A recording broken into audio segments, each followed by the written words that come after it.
Welcome to the recording of Improving Student Success through Implementation of the Social Emotional Learning Scales. This is part 2 of a 2-part series. I'm Lindsay Engstrom, co-designer and facilitator of the North Dakota Social Emotional Learning Network and staff member at the Central Regional Education Association. As original project coordinators, Keely Irie of the Southeast Education Cooperative and myself are excited to share this recording with you today. We can proudly say that while North Dakota is one of a variety of states with developmental standards, competencies, learning goals, as it relates to social emotional learning, we are the first to have them translated into student-friendly language. Part 1 of this 2-part series was heavily focused on understanding how to access, the purpose of, and how to use the North Dakota Social Emotional Learning Goals. You will find this recording, part 2, to be shorter than part 1 due to the contextual pieces that are included in part 1, but pertain to part 2 as well, being excluded here. If you have not had the opportunity to review part 1, please consider doing so before proceeding with this recording. It is our intended outcome that, as a result of reviewing this recorded session, you'll be able to recall the 5 SEL competencies as defined by CASEL. You'll understand the purpose of the North Dakota SEL Student-Friendly Scales. You'll understand how to access the North Dakota SEL Student-Friendly Scales, and you'll be able to apply a process, or at least consider a process, for implementing the North Dakota SEL Student-Friendly Scales into your current practice. The process of creating the North Dakota Social Emotional Learning Student-Friendly Scales was very similar to that of the North Dakota Social Emotional Learning Goals. A subcommittee of the North Dakota SEL Goals writing team reconvened in April of 2018 in Minot for a 1-day work session to develop the proficiency scales using student-friendly language that correspond to the learning goals. Like the SEL goals, the scales were reviewed extensively for feedback, revised, and released as an open source resource at the NDMTSS conference in June of 2018. The North Dakota Social Emotional Leadership Team continues to accept feedback from practitioners and contemplate revisions to the student-friendly scales. In general, a proficiency scale serves as a collection of learning goals organized into a progression of learning for the purpose of 1, clarifying the content and progression in which content is taught, and 2, providing learners a clear pathway for their learning and an understanding for where they are at along that pathway at any given time. This general format was used when writing the North Dakota SEL Student-Friendly Scales. 3, meaning proficient, or the target learning goals. So we think about proficiency as being at the level identified in the North Dakota SEL goals, whereas a 4 is a more complex learning goal that is stated and it's synthesized the North Dakota SEL goals. So we move above and beyond the knowledge and skills identified within the goals. So we think generalization at a level 4. A 2 outlines the foundational vocabulary needed to reach proficiency, as well as the foundational knowledge and skills needed to reach proficiency. Let's walk through a sample North Dakota SEL student-friendly scale together. Again, a 3 is a collection of learning goals translated into I can statements directly from the or as a result of the North Dakota SEL goals. A 4 is a more complex than the learning goals stated here. This is also a synthesis of those learning goals depicted in the level 3.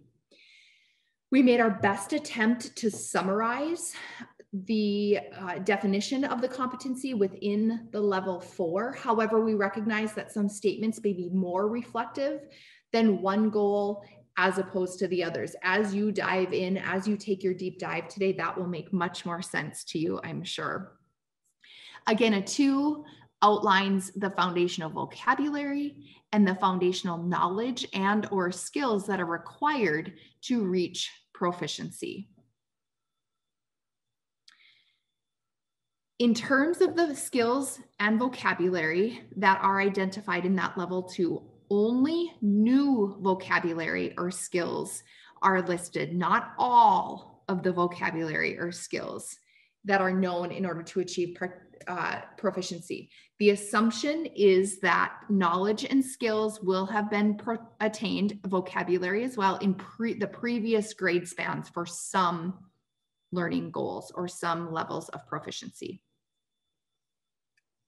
This particular scale, self-awareness, grades 2 through or K through 2, is a collection or a synthesis from all of the learning goals located in grades K through 2, self-awareness.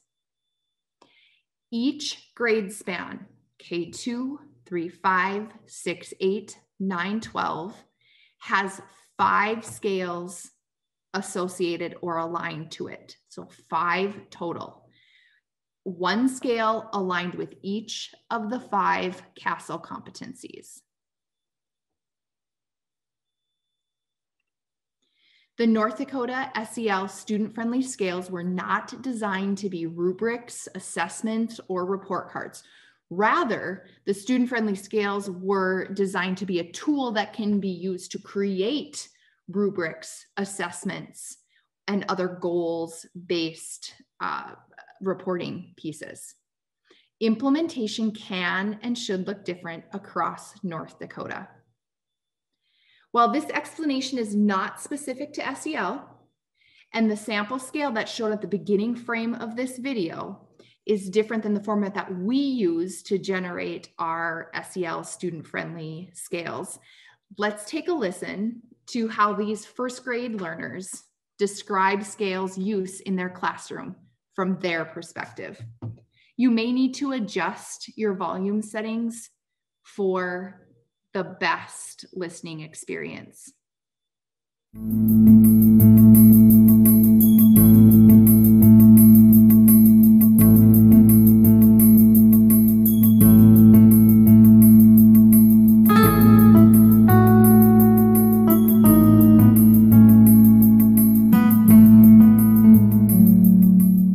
You use this scale just about every day in your class?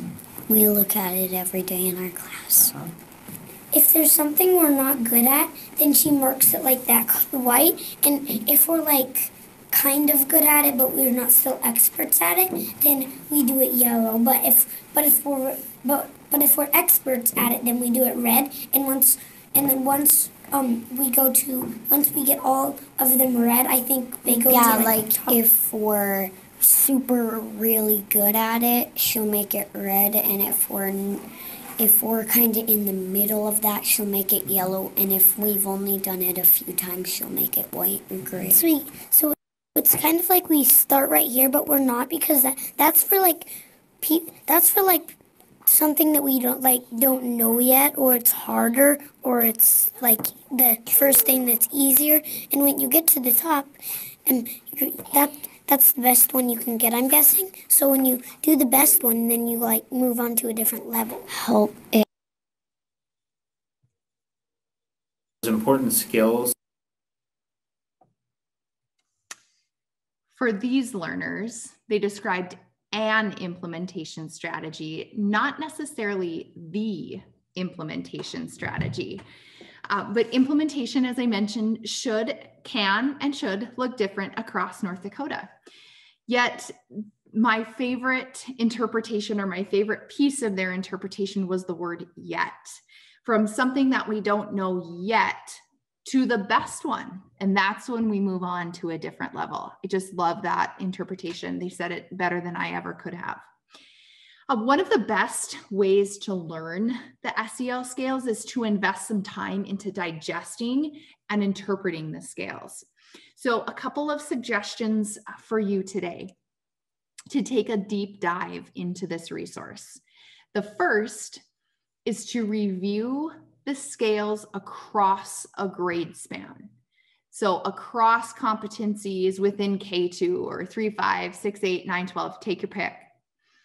Then following that experience, we suggest reading, diving into the scales by competency. So reading self-awareness, self-management, social awareness, relationship skills, or responsible decision-making from K-12 or K through 12.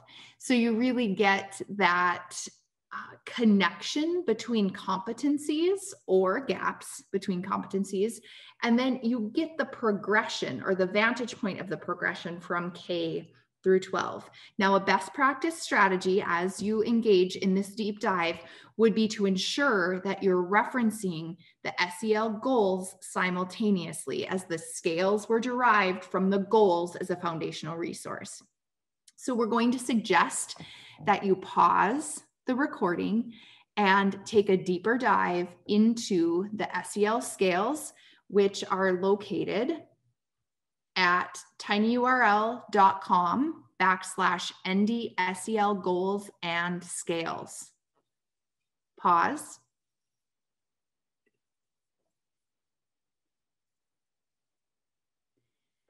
Now, following this deep dive, we'd like you to visit our session Jamboard, tinyurl.com/ND-SEL jam, to leave your interpretation, to leave your reflection, and to, of course, review the reflections of your fellow session attendees.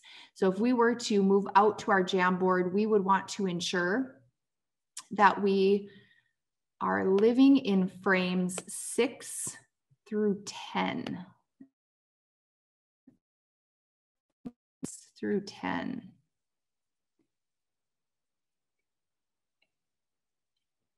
And that would be, you would know that we were in the right place due to the green sticky note that's going to provide you the following prompts.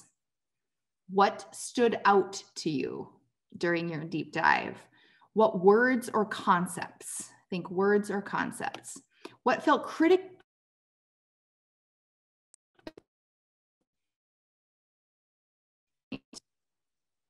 Did your review of the scales give you, or could it give your colleagues, school leadership, students?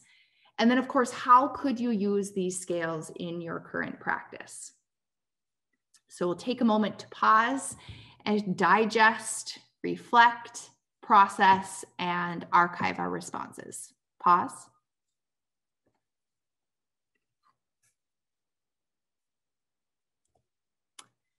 The final frame in our Jamboard, frame 10, is going to provide some simple or complex strategies for implementing the scales. So the current suggestions provided might be that we as practitioners choose to use the scales as a caregiver communication tool, perhaps even throughout peer-to-peer conversations within PLC time, real dedicated time to think teacher to teacher, focused conversation on that learning progression.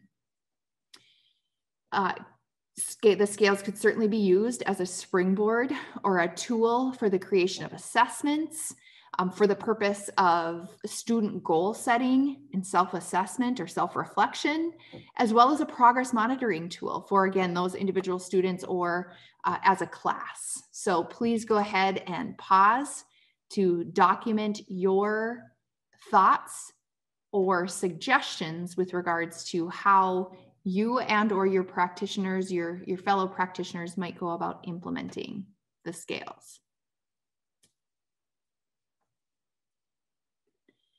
And finally today, as it was stated at the end of part 1, the most effective professional learning is job embedded and ongoing. Again, this particular session or this recording is neither of those until we make the conscious, intentional decision to move beyond this review of the recording and take the conversation outside of our current physical space. So first, by contributing to our Jamboard, and then considering which colleagues to engage in the conversation.